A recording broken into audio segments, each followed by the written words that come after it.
Anyone want to give me their favorite band of all time in show production? Okay, STS9, for example.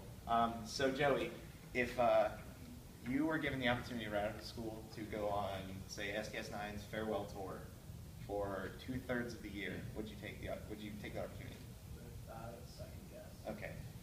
All right. So for you, that would be a pro coming right out of school and going on tour for 270 days. But for some other people, they really wouldn't have the time to sacrifice to, be away from their family and friends for 270 days. So I'm here to tell you about the pros and cons of touring versus working in-house gigs. So as I mentioned earlier, one of the aspects of touring is you're probably going to be on the road for a very long time and be away from your family, be away from your friends. And this can be great if you're one of us. I would say that anybody here, if they were given that opportunity out of school, we would take it hands down, because that's what we're paying $70,000 for. But if you're not old, but if you have a family and you have a son, you probably don't want to be away from your son for 2/3 of the year. On that topic, the living conditions are another aspect. For some people, they don't mind sleeping.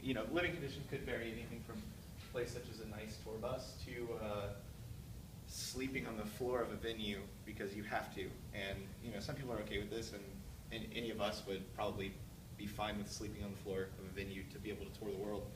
But some people wouldn't. Some people would not want to leave their sanctity of their bed, and I think they would rather, that'd be, for them, they'd much rather work an in-house gig because they're guaranteed a place to go home to sleep at night, given that they perform their job well and don't screw up. Let's see. This is actually this is a quote from ridiculouslyextraordinary.com. Could not find the writer's name, but it was a guy who went on tour with a local band named the Swellers, and this is his schedule when he went on tour. So he woke up, got ready to go, drive 4 to 8 hours to the new city or state, get to the venue, unload gear and merchandise, set up gear and merchandise, play show, sell merch, hopefully make enough money to buy gas and some food, pack everything up and load it back into the trailer, head back to the night's accommodations. Hopefully a friend or fan offers up their home. If not, it's sleeping in the van, likely, or paying for a hotel room, unlikely, repeat. So I think you could understand why a lot of people would not be so welcoming to this kind of lifestyle, especially if you have a bit more years on you than we do. But another aspect of that is the fixed income of working at a venue. You're pretty much guaranteed steady pay, given you perform your job well at a venue, whereas on the road you could be making anywhere from 5 times that money to 0.5 that money, depending on the size of the band that you're playing with or that you're touring with.